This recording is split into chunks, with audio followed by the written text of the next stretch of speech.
جو میں سچ کہوں تو برا لگے، جو دلیل دوں تو ذلیل ہوں۔ یہ سماج جہل کی زد میں ہے، یہاں بات کرنا حرام ہے۔ فلسطین اور اسرائیل کی جنگ کو آج 148 دن مکمل ہو چکے ہیں۔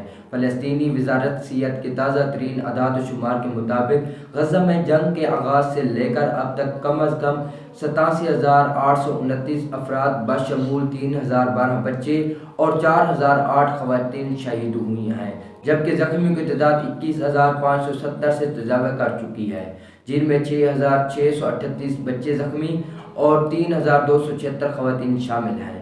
وزارت کے مطابق 7,000 سے زائد افراد بھی ابھی تک ملبے تلے لاپتہ ہیں۔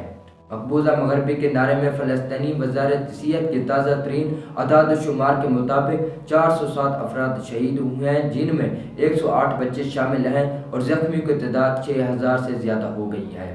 یہ جو رپورٹ میں آپ کو بتا رہا ہوں یہ تقریباً 2-3 دن کی پہلے ہے۔ ایک طرف اسرائیلی یہودی ہمارے مسلمان بھائیوں کا خون بہانے میں مصروف ہیں تو دوسری طرف ہمارے Pakistani P S L enjoy کرنے میں مصروف ہیں۔ پی ایس ایل اگر اس سال نہ ہوتا تو کوئی بڑی بات نہیں ہو جانی تھی۔ اگر پاکستان اس بار یہ کہہ دیتا کہ ہمارے مسلمانوں کے اوپر مشکل وقت ہے، ہم ان کے ساتھ اظہار یکجہتی کے طور پر پی ایس ایل کا بیکاٹ کرتے ہیں، اس سال پی ایس ایل نہیں ہونی، تو اس میں کون سی بڑی قیامت آ جانی تھی۔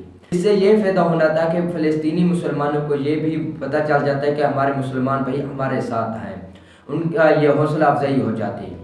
لیکن ہمارے پاکستانی وہ پی ایس ایل انجوائے کرنے میں مصروف ہیں۔ دوسری طرف اسرائیلی یہودی مسلمانوں کی نسل کشی کرنے کی سوچ رہے ہیں۔ یہ نسل کشی نہیں تو کیا ہے، جہاں پہ درجنوں مسلمان شہید ہو رہے ہیں اور دوسری طرف ہماری قوم کو کوئی فکر نہیں۔ ہمارے نوجوان مسلمان کو آج کل کوئی فلسطینی مسلمانوں کے ساتھ ہمدردی نہیں ہے، وہ بس صرف پی ایس ایل انجوائے کر رہا ہے، دن رات پی ایس ایل کی باتیں ہو رہی ہے، رات سامنے بیٹھا رہتا ہے اور میچ انجوائے کرتا ہے، صبح پھر دیر تک سوتا رہتا ہے، لیکن اس کو یہ نہیں پتا کہ ہمارے مسلمانوں کے ساتھ کون سی سازش ہو رہی ہے، وہاں اسرائیل مسلمانوں کے ساتھ کتنے بڑے ظلم کر رہا ہے، اس کو یہ کوئی فکر نہیں ہے، جیسا کہ وہ ہمارے مسلمان بھائی نہ ہوں۔ وہ ہم سے امید لگائے بیٹھے ہیں کہ ہمارے مسلمان ایک دن ہماری ضرور مدد کریں گے، لیکن دوسری طرف ہمیں کوئی فکر بھی نہیں ہے کہ وہ مسلمانوں کے ساتھ کیا ہو رہا ہے۔ ہم تو یہاں پی ایس ایل انجوائے کر رہے ہیں۔ اگر اس سال پی ایس ایل نہ ہوتا تو اس میں کون سی بڑی بات ہو جانی تھی۔ اگر پی ایس ایل ہو بھی رہا ہے تو اس میں کم از کم یہ بھی کر سکتے تھے کہ اسرائیلی کمپنیوں کا بیکاٹ کر دیتے، نہیں وہاں پہ اسرائیلی کمپنیوں کو بھی انہوں نے شامل کر لیا ہے، انہوں نے کے ایف سی کو بھی شامل کر لیا ہے جو یہودی فوجیوں کو فری کھانا دے رہی ہے۔ کم از کم پی سی بھی اتنا تو کر سکتی تھی کہ کے ایف سی یا پھر اسرائیلی جتنی کمپنیاں ہیں ان کو وہ پاکستان پی ایس ایل میں شامل نہ کرتی، لیکن ان کو انہوں نے اسپانسرشپ کے لیے پک کر لیا ہے۔ ایک طرف فلسطینی مسلمان یہ امید لگائے بیٹھے تھے کہ ہمارے مسلمان بھائی آئیں گے اور ہماری مدد کریں گے، لیکن ہمارا حال تو یہ ہے کہ ہم جو فلسطینی یہودیوں کو سپورٹ کر رہی ہیں کمپنیاں، ان کو ہم سپورٹ کر رہی ہیں، ان کے دن رات کھانے کھا رہی ہیں، ان کو اپنے بڑے بڑے بینروں کے اوپر لگا رہی ہیں۔ ہمیں شرم آنی چاہیے۔ اگر ہم وہاں جا کر لڑ نہیں سکتے، کم از کم یہ تو کر سکتے تھے کہ ان کا بیکاٹ کر دیتے، ان کو یہ نقصان تو دے سکتے تھے کہ ہم ایک امت مسلمہ ہیں، لیکن یہاں پہ تو انہوں نے ایک جیسے دراڑ ڈال دی ہو، ایک طرف ہمارے مسلمان ذبح ہو رہے ہیں، دوسری طرف ہم انجوائے کر رہے ہیں۔ ہمیں سوچنا چاہیے کہ یہ وقت ہمارے اوپر نہ جائے، اللہ تعالیٰ کی ناراضگی ہمارے اوپر نہ جائے۔ اللہ تعالیٰ ہمیں موقع دے رہا ہے، اللہ تعالیٰ ہمیں ابھی ڈھیل دے رہا ہے، جس دن اللہ تعالیٰ کی پکڑ آ جائے گی تو ہمارے حالات ان سے بھی برے ہوں گے۔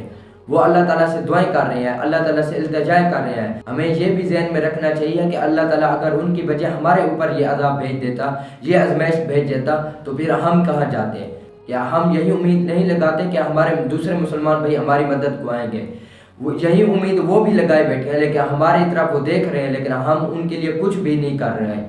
پاکستانی حکومت کو بھی چاہیے کہ ان کے لیے جو ہو سکے مدد کریں، بلکہ پوری امت مسلمہ کے مسلمانوں کو چاہیے کہ اٹھیں اور ان کی مدد کریں، ان کے اوپر جو ظلم ہو رہے ہیں ان کو روکنے کی کوشش کریں۔ آپ اور میری بھی ایک ذمہ داری بنتی ہے، اگر ہم وہاں جا کر لڑ نہیں سکتے تو کم از کم یہاں بیٹھ کر ان کے لیے آواز اٹھا سکتے ہیں، جو ان کو سپورٹ کر رہی ہیں کمپنیاں ان کا بیکاٹ کر سکتی ہیں اور یہاں بیٹھے ان کے لیے آواز بن سکتی ہیں، ان کو اپنی دعاؤں میں یاد رکھ سکتے ہیں۔ اگر ویڈیو اچھی لگی ہو تو اپنے دوستوں کے ساتھ شیئر کریں اور فلسطینی مسلمانوں کے لیے دعا بھی ضرور کریں۔ اللہ تعالیٰ سے دعا ہے کہ اللہ تعالیٰ ہمارے مسلمان بھائیوں کی مدد فرمائے، آمین۔